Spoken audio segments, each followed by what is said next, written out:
2015 წელს მომხდარი გიორგი კვარაცხელიას ჯგუფურად განზრახ მკვლელობის სისხლის სამართლის საქმე გახსნილია.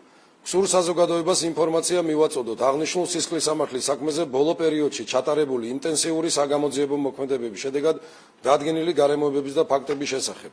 საქართველოს შინაგან საქმეთა სამინისტროში საქართველოს პროკურატურის ზედამხედველობით მიმდინარე გამოძიების ფარგლებში დადგინდა, რომ დავით დეკანოსიძემ და თორნიკე კაჭარავამ ამ უკანასკნელის ძმასთან წარსულში მომხდარი უთანხმოების გამო გიორგი კვარაცხელიაზე შურისძიება და მისი ჯგუფურად მკვლელობა განიზრახეს.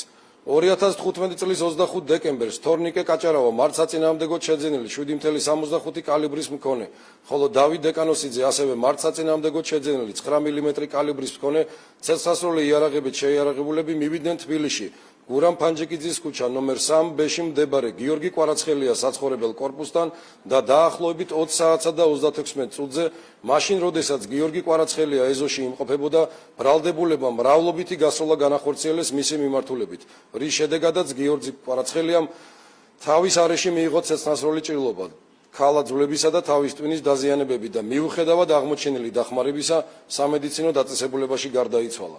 თორნიკე კაჭარავას და დავით დეკანოსიძის მიმართ გამოტანილია ბრალის დადგენილება.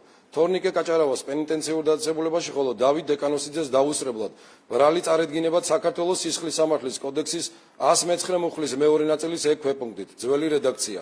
განზრახ მკვლელობა ჩადენილი ჯგუფურად, რაც სასჯელის სახე და ზომად 17 წლამდე თავისუფლების აღკვეთას ითვალისწინებს. ბრალდებულების მიმართ აღკვეთის ღონისძიების სახით პატიმრობის გამოყენების შუამდგომლობით სასამართლოს კანონით დადგენილ ვადაში მივმართავთ. დავით დეკანოსიძეზე გამოცხადდება ძებნა. შინაგან საქმეთა სამინისტროში სისხლის სამართლის საქმეზე გამოძიება გრძელდება აღნიშნულ საქმესთან შემხებლობაში მყოფი სხვა პირების დადგენის მიზნით.